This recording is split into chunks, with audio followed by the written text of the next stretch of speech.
Yun. So, good morning. Makikita nyo, mayroon tayong panibagong Toyota Revo. So, kung yung nakaraan is diesel, so ngayon naman gasolina naman. No, yung gasolina natin na Revo dati is sinwap natin sa diesel.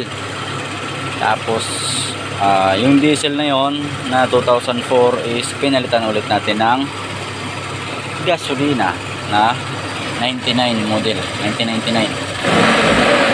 So, JLX. So, bakit nga ba naging gasolina ulit, no? So, tika lang. Liligpit lang natin yung sarado muna natin kasi yung tools natin nagkalat sa likod. So, ayan. So, nagtutubig pa.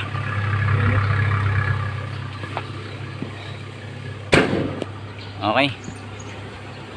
So, bakit nga ba meron ulit tayong Revo na gasolina?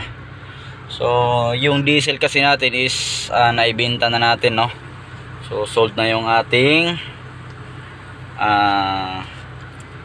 2004 na Revo. So, meron dumating ulit. So, ako kasi hindi ako naghahanap sa iba, no? Kumbaga sa ibang tao. So, nag-aantay lang ako ng tiyempo na merong darating sa atin na unit. So, sa mga binibili kasi natin na truck dun sa bossing natin is meron minsan napapasama na mga ganito, L300 o kaya itong Revo, depende. So, ito kasi nakuha to is meron kasamang iba pang unit. So, meron pang ibang unit na kasama to. So, 99 model ulit. Balik tayo sa gasolina. Ayan. So, nakuha natin to is piso. Kaya lang, gastos agad tayo. So, nakuha natin to is black smoke siya, no? Tapos, pag naka-idle naman siya is mausok siya na bluish sa likod. So, yun naman is estimate ko na syempre tayo ng makina, magbubukas or magpapalit ng piston ring or valve seal, ganon. So, hindi ko in-expect na black smoke siya kapag i-rev natin ng todo. So, ang nangyari is napagastos tayo, no? So, ngayon is okay naman na siya. Wala na yung black smoke niya, tapos wala na rin yung usok sa likod. So, papakita ko sa inyo. Yan. Yan. So, makikita nyo, wala na siyang usok. Yan. Wala nang usok yan. Kahit na i-rev natin ng high RPM. So, ang problema lang ngayon is medyo meron siyang amoy ng konti ng oil. Kahit nagbabasa siya sa muffler niya, meron siyang amoy. Baga naamoy ko yung oil. So, ang ginawa natin is change oil muna natin. Ordinaryong oil para ma-flashing kasi yung kanyang loob ng makina, grabe, puno na ang oil sludge. Ayan o.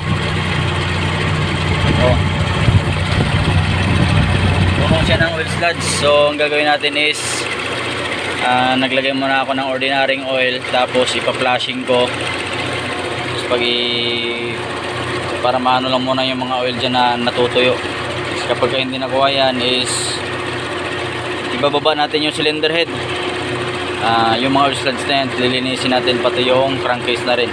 Hindi pwedeng dito sa taas lang maglinis tapos ipapababa natin doon sa crankcase kasi kakatok yung ating makina niyan. So, lahat na kasi ng oil sludge na matatanggal dito sa itaas tapos mapupunta doon sa kanyang crankcase or oil pan is may possibility na mahigop siya ng oil pickup strainer, tapos magbabara doon sa strainer hanggang sa hindi na siya makahigop tuluyan ng oil. So, doon tayo magkakaproblema. So, dito naman is good sign, wala siyang usok. Ayan. Walang usok yan. So, good yan. Indication niya na okay pa yung ating makina. Dito din sa dipstick. Ayan. Wala din usok yan. So, mainit na yan, ha. Wala din talsik. So, wala din talsik yan. Temperature natin is ayan. So, mataas na yung temperature natin yan. So, hindi na naka-thermostat to. wala ng thermostat, tapos hindi din to nakakulant. So ang sinasabi ko sa inyong gastos is ang punot dulo ng lahat ng yon, ng problema niya ay itong kanyang engine control unit or ang kanyang ECU. Yan, makikita nyo 7K-E empty.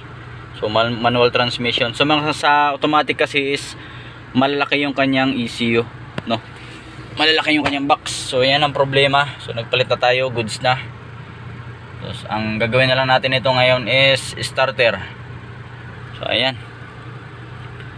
So kahit paano tumino na, aircon malamig naman. Yan, interior. Ayan, naka corduroy lang na seat cover. So tatanggalin ko yan. Papangitan kasi ako niyan. Gusto ko ganito lang lahat. Tapos babacuumin natin to, lilinisin. So dashboard nito is medyo kuminis na, no? Dinitil na natin to, dashboard nya. So ayaw ko kasi yung dashboard na daming daming nakadikit-dikit. Tapos manibela natin is wala, no choice na talaga tayo dito. So dala na rin to ng edad nya na ganyan nakatanda, no? Ayan na. Tapos walang seat cover. So ayan, ini medyo hindi naalagaan, kaya bangit na yung kanyang steering wheel. So gusto ko palitan to ng steering wheel, kaya naghanap ako ng oreg din na pangrebo. So ganito din yung forma, pero ano lang siya, original, no? So ayan, so stable naman niya. RPM nung nakuha natin is nasa 1112. Tapos pag nag-rev tayo is hindi siya responsive, meron siyang delay. So ang ginawa natin is nag-adjust tayo dun sa may IECB. So ayan, so 900 pa rin, medyo mataas pa rin yan, pero goods na rin. Dun ako mas trip ko dun sa wala siyang nginig. So pag naka-aircon tayo, ayan, bababa din na ng 900 yan. So pag nag-aircon tayo, babagsak, balik sa 900. So nilinis ko na yung ICB niya, pati throttle body. So mayroon pa rin siyang ganun na problema. So okay naman, hindi naman major issue na yan. So importante dyan is hindi siya namamatay pag naka-aircon. Tapos ang kagandahan naman nito kisa doon sa una nating Revo, manual transmission siya, hindi siya automatic. So although yung isa naman nating Revo is goods naman yon, pero automatic transmission siya. So ayan. So ito pang ng Altis. So sinubukan ko yung kanyang IECB, hindi obra. So ayan. So sa body repainted siya. Ayan. Tapos yung tama niya dito is alam nyo na, pinalo na natin. So marunong naman tayo kahit paano ng konti. Ayan, likuran niya, hilampusin talaga yung pintura. Ayan, makinis pa sana kaso nagbakbak na yung mga pintura niya. Ayan, pati dito, ayan, ito ako na nagtanggal nito. Hanggang dito kasi siya napapangitan ako. Ang ginawa ko, tinuklap ko, pinressure washer ko. Ayan, tuklap siya lahat. So ayan, problema. Side mirror naka-tape, tinanggal ko yung tape. Oh, ayan na. So medyo marami-rami pa tayong gagawin dito. Ang importante dito is running condition na siya. Then magagamit natin, kompleto ng papeles, rehistrado, merong aircon. So yun ang doon, yun ang panlaban natin.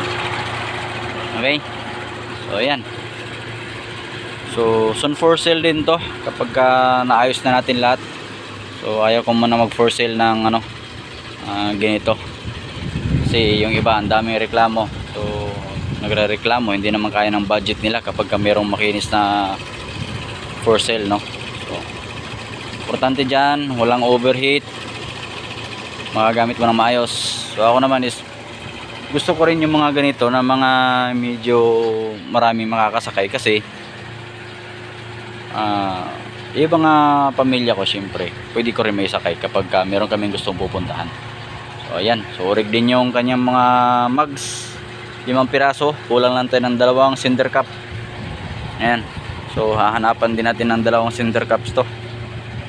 So likod naman, ayan, lilinisin na lang natin to. Ayan. Aircon, syempre, malamig yan. Naka number 1 lang yan. Okay. Number 1. Dashboard, buo yan. Ceiling, may problema natin doon sa dulo. Tapos yan nilipat ko kasi galing ako doon sa kabila. Nilipat ko muna kasi gagawin na natin yung ating multicab. Yan nakatingga na yan. So nakasalpak na yung makina niyan. Kukumplituhin ko na lang. So nandyan din yung mga piyesa na pinagpalitan. Ayan makikita nyo, baklas lahat. So kaya nandun yung mga tools, kinuha ko muna sa kabila, tapos dinala ko na dito. So ayan na. So rebo ulit tayo. Soon for sale to. Repainted pero urig-urig yung interior. Ayan, makikita nyo yung salamin, may conduction sticker pa yan. Mga salamin nya, ayan urig pa yan. Toyota. Ibig sabihin original pa. Ito, conduction sticker nya sa likod. Ayan, Toyota. Hindi pa napalitan. All goods. Okay, so yun lang. So Revo ulit tayo. So dalawa lang kasi yung pinagpipilian ko, Revo or Adventure. So yan lang yung pinagpipilian ko. Doon sa mga binibili ko na pwede natin i-for sale. Okay. So ayan. Goods na.